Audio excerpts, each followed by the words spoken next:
Pemirsa, dua bocah berusia 10 dan 5 tahun ditemukan tewas di gedung sekolah di Medan, Sumatera Utara. Diduga keduanya dibunuh ayah tiri yang saat ini buron.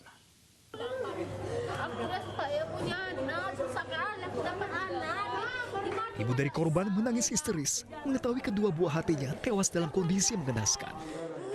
Sang ibulah yang pertama kali menemukan jasad kedua korban usai tidak bertemu dalam semalam.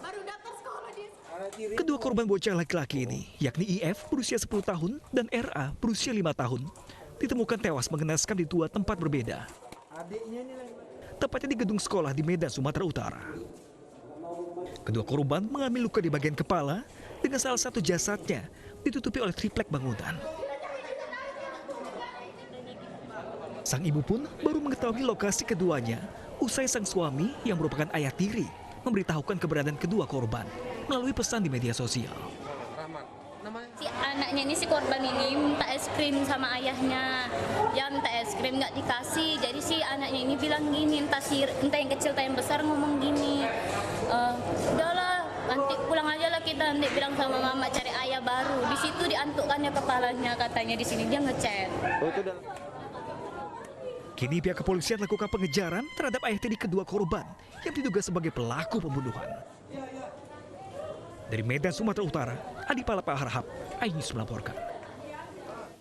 Sementara itu, pemirsa, seorang ayah di Palembang, Sumatera Selatan kehilangan 3 anaknya saat ditinggal bekerja. 6 hari sudah ketiga anaknya tak diketahui rimbanya setelah berpamitan mengurus rapor ke sekolah.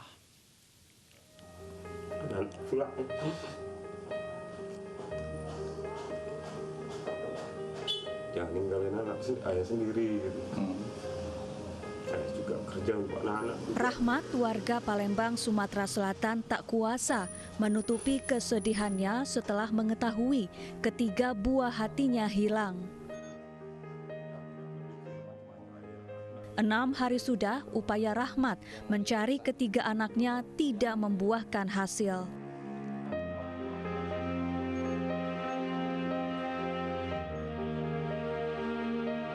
Rahmat terakhir kali bertemu ketiga anaknya Senin lalu. Pagi itu ketiga anaknya berpamitan pergi ke sekolah. Namun sepulangnya bekerja, ketiga anak Rahmat tak ada di rumah. Hari Senin saya tuh kan berangkat dari rumah karena masuk jam 8, jadi jarak dari sini ke Prajen kan hampir 2 jam. Jadi jam 6 tuh berangkat saya tuh. Nah, keluar dari rumah kan saya sama 2 anak ini salim sama 3 anak. Tapi anak itu kan bilang yang besar itu katanya mau ngambil legalisir, raport. Cuman ijazah sama ya, raport asli belum bisa diambil. Oke. Yang nomor 2 nggak nganterin buku katanya gitu kan. Oke, yang ketiga tadi nganterin raport, gitu kan. Rahmat hidup berempat bersama ketiga anaknya. Sementara istrinya sudah tak lagi tinggal bersama setelah berpisah 8 tahun lalu. Kini polisi masih mencari keberadaan 3 anak-anak Rahmat. Dari Palembang, Sumatera Selatan, Bambang Irawan, iNews melaporkan. Beralih ke informasi lain, pemirsa, polisi gerebek sejumlah lokasi tempat kediaman John Kay dan anak buahnya di Bekasi, Jawa Barat Minggu malam. Puluhan orang diamankan bersama sejumlah barang bukti senjata tajam.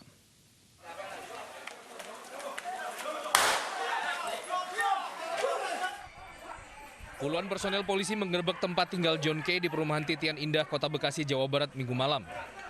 Penggerebekan berlangsung dramatis karena adanya perlawanan dari anak buah John Kay. Polisi terpaksa melepaskan tembakan peringatan untuk meredam perlawanan. Tak hanya di satu lokasi, sejumlah rumah yang diduga menjadi markas dan tempat tinggal anak buah John Kay juga digerebek. Penggerebekan ini sempat mengejutkan dan membuat warga sekitar ketakutan. Wah, kaget lagi, Pak. Iya. Bukan kaget lagi. Malah ngumpet kita. Iya. Pas di depan persis ini, Pak, tadi. Hah? Di depan. Sono. Oh, pas itu.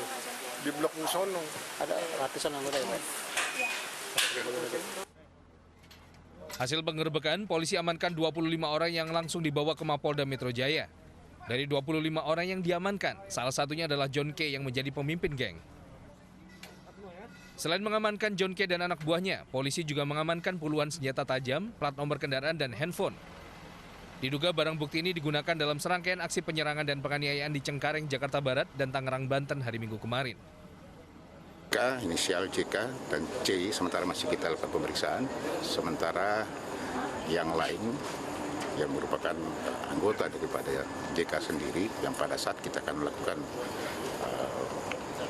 penangkapan terhadap JK ini coba menghalang-halangi petugas sehingga yang bersangkutan seluruhnya kita akan bawa ke Krimum Polda Metro Jaya untuk kita lakukan pendalaman. Polisi masih mendalami kasus ini, sementara John K. terancam kehilangan status bebas bersyarat yang didapatkannya Desember tahun lalu. Ia mendapat pembebasan bersyarat dari Lapas Permisan Nusa Kambangan Cilacap, Jawa Tengah setelah menjalani 2/3 masa hukuman atas kasus pembunuhan bos Sanek dan Hari Tanoto pada 2013 lalu. Tim Liputan iNews melaporkan. Sebelumnya serangkaian aksi penyerangan dan penganiayaan terjadi di Jakarta Barat dan Tangerang sepanjang hari Minggu kemarin. Diduga penyerangan dan penganiayaan di dua lokasi ini terkait dan melibatkan John K. dan kawanannya.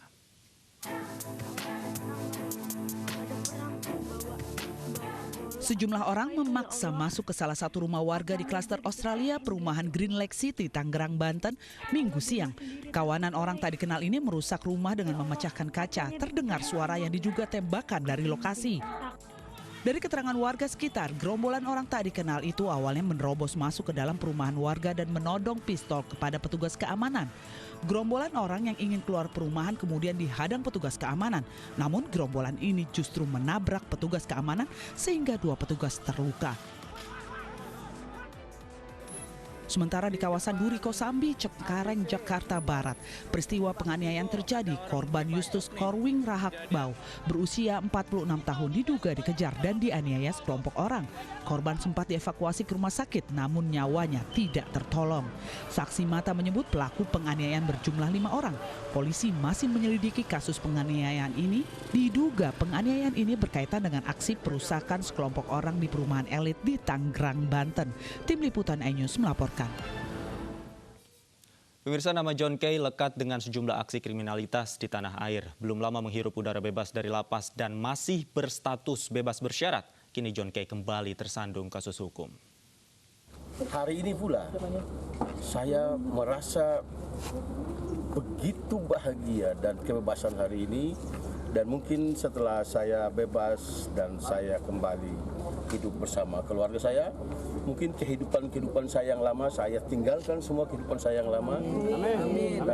Dan kehidupan baru, yang baru sudah datang, itulah yang saya akan menuju ke depan.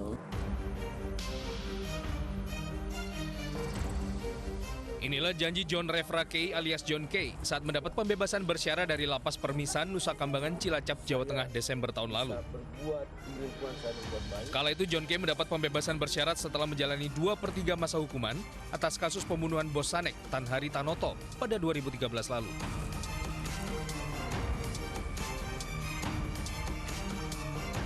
John K identik dengan kekerasan. Bahkan saat menghuni Lapas Permisan, ia terlibat dan memicu kerusuhan di Lapas Nusa Kambangan. Cekcok antara John K dan napi kasus terorisme memicu kerusuhan yang mengakibatkan sejumlah warga binaan alami luka-luka.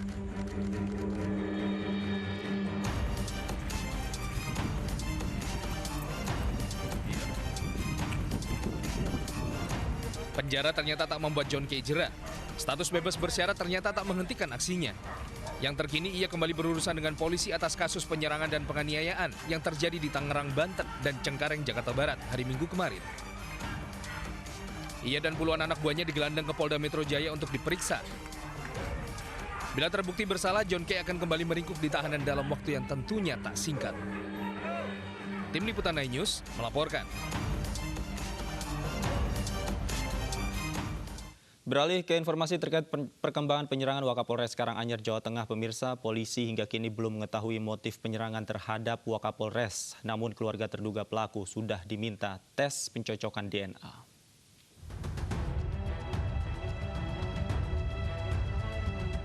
Pasca penyerangan Wakapolres Karanganyar, Jawa Tengah, jajaran Polres Karanganyar memperketat keamanan.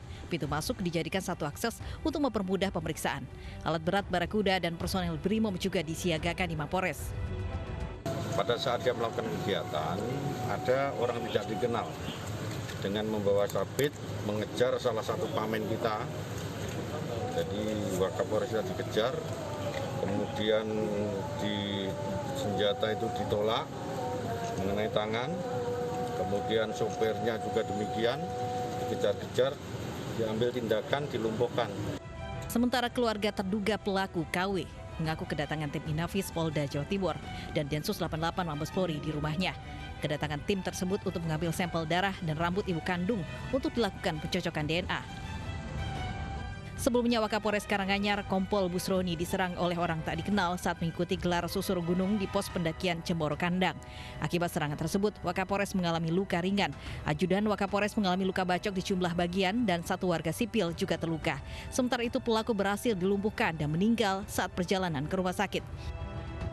Tim Liputan iNews melaporkan.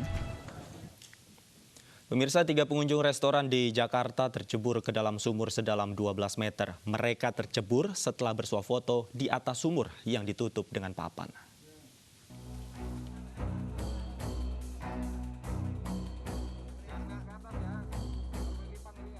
Tim rescue dari Sudin Penanggulangan Kebakaran dan Penyelamatan Jakarta Timur mengevakuasi 3 orang pengunjung restoran di kawasan Matraman, Jakarta Timur yang tercebur sumur.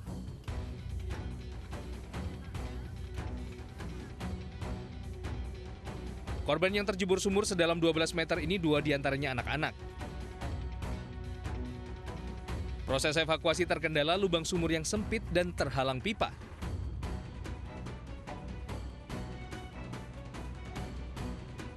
Korban terjebur sumur saat sedang bersuah foto. Saat kejadian, korban berada di atas sumur yang tertutup papan. Diduga, papan tidak kuat menahan beban berat.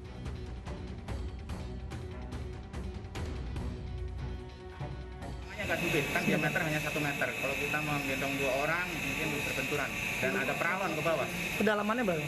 Kedalamannya 12 meter dan airnya sendiri itu 1 meter. Oh, ini sumur buat apa? Ya. Sumur ini sudah dimatikan sebenarnya. Hanya untuk tidak menggunakan ini, tapi menggunakan langsung jet pump. Jadi langsung menggunakan jet pump ini hanya digunakan untuk sumber air. 3 korban selamat dan tidak mengalami luka. Korban kembali ke rumah setelah mendapat perawatan ringan. Namun, insiden tersebut membuat trauma bagi 2 anak yang menjadi korban. Dari Jakarta, Rio Manik, iNews melaporkan.